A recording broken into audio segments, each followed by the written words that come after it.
Thank you very much, Mr. President. I vote a resounding yes.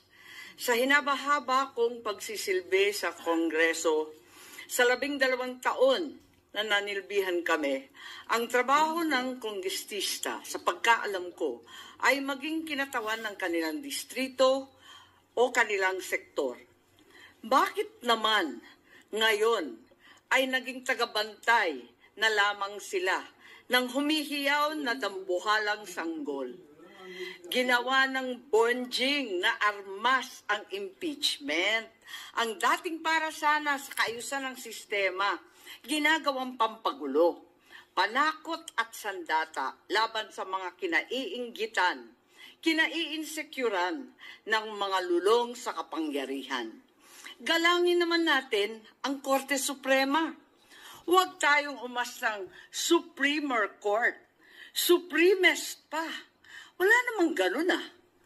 Sa mga kapatid kong senador, paano tayo magiging dakilang mambabatas kung tayo mismo ay hindi susunod sa batas? Ang boses ng Korte Suprema ay boses ng konstitusyon. At kung sino man ang sasapaw sa boses na ito ay isa lang ang tono: ambisyon. Kaya naman, mag-move on na tayo. Magtrabaho at huwag konsentihin ang isang spoiled na bonjing. Huwag nang busugin ng pabor. Huwag nang pumayag dahil may pabuya. Huwag tayo magpalaki ng buwaya, baby pa nga ang tawag, lulong na. Sa mga mahal kong kongresista, may suggestion po ako. Ito, suggestion lang naman, Huwag niyong masamain.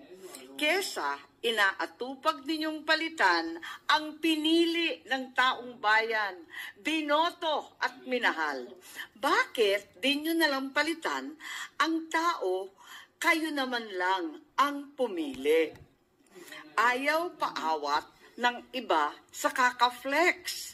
Ano kaya kung yung speaker nyo na lang ang paltan nyo? Kaya nyo yan. At dahil dito, bumuboto ako ng malakas na oo. Maraming salamat po. Thank you, Senator Amy.